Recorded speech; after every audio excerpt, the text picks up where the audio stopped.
Speaking of inspiration, this week's NewsDepth A Plus goes to a few of you who were inspired by a different story we brought you earlier in the season.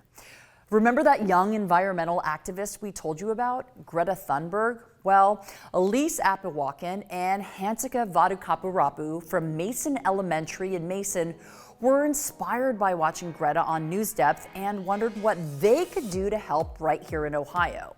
They decided to research water pollution and learned the Ohio River, which runs along the southern border of our state, is one of the most polluted rivers in the country. Yikes! Elise and Hansika contacted the Ohio River Foundation and helped their class become part of a program called Mussels in the Classroom. Mussels are a type of mollusk that have brown or black shells. Mollusks are animals that have soft bodies, no spine, and usually have an external shell. They live in damp areas or underwater.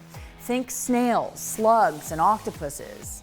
Mussels in particular live underwater and act as a natural water filter, keeping dangerous bacteria out of the water. Through the Mussels in the Classroom program, students observed a tank of 5 mussels in their class for 2 weeks. They created dioramas and even presented a skit about it.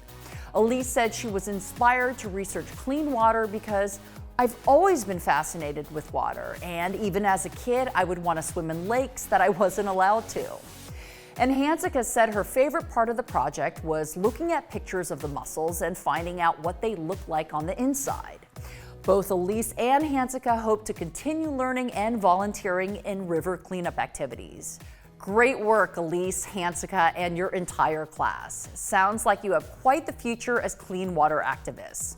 We're excited to award you with this week's NewsDepth A Plus.